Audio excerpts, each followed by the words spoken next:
What normal childhood punishment did you realize was actually torture? When we misbehaved, we got put in the thinking room, just a timeout, right? Every family has one. Except ours was in the attic, soundproof, with a timer lock on the outside. Standard punishment was 1 hour per year of age. I was 8 when I said a bad word, so 8 hours in the thinking room.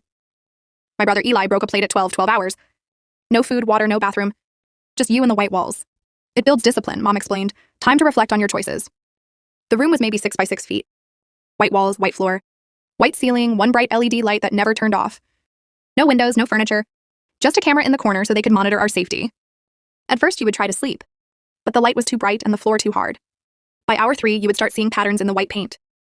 By hour 5, the walls would feel like they were breathing, moving, closing in. My sister Lena lasted 14 hours. When she was 14 and came out, speaking gibberish about the walls having teeth, Dad said she was being dramatic and put her back in for 2 more hours to fix her attitude. The genius of it was that we never had marks. No bruises for teachers to see. Just kids who were very, very good at following rules. Kids who panicked in small spaces. Kids who could not sleep without checking that the door opened from the inside. I thought everyone had a thinking room until career day in 5th grade. I told Officer Hernanda that my parents worked in corrections too. Just like him, and that we had our own timeout room and everything. Even a camera like real jail. His face changed and he started asking careful questions. How often? How long? What happened if we needed the bathroom? We learned to hold it, I said proudly. Eli once went 16 hours without peeing.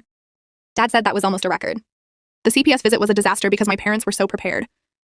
They showed them the playroom in the attic with the right colors. Toys, beanbags, the lock, child safety to keep us from falling down the stairs. And the camera, basically a baby monitor. They had repainted everything in 48 hours. We were coached on what to say, that the thinking room was just quiet time, like meditation. That we loved how peaceful it was and how it helped us calm down.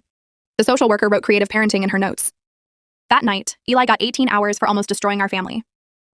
I broke when I was 15 and got caught kissing Noah behind the gym. Mom said I was becoming impure and needed serious thinking time. So she locked me in for 24 hours. By hour 20, I was hallucinating, the walls were melting, voices were coming from the corners, and I clawed my fingernails off trying to dig through the door. When they finally let me out, I could not stop shaking and could not remember my own name for 10 minutes. They took me to the ER and told the doctors I had taken drugs at school, gotten caught, and was coming down from a bad trip. The doctors believed them, tested me for everything, and found nothing but dehydration and stress. That was when I started documenting everything, every punishment, every hour. I used my phone to record them explaining the rules. Recorded Eli begging to be let out, Lena's vacant stare after 15 hours, my own fingernails on the white floor. I uploaded everything to the cloud and sent copies to my email, my friend's email, my teacher's email, everyone. This time when CPS came, they brought police. The renovation had been perfect, but not perfect enough. Luminol showed my blood on the doorframe. The soundproofing was commercial grade, which raised the question of who needs that for a playroom. The timer lock kept digital records, 847 total lockings over 10 years, some lasting more than 30 hours.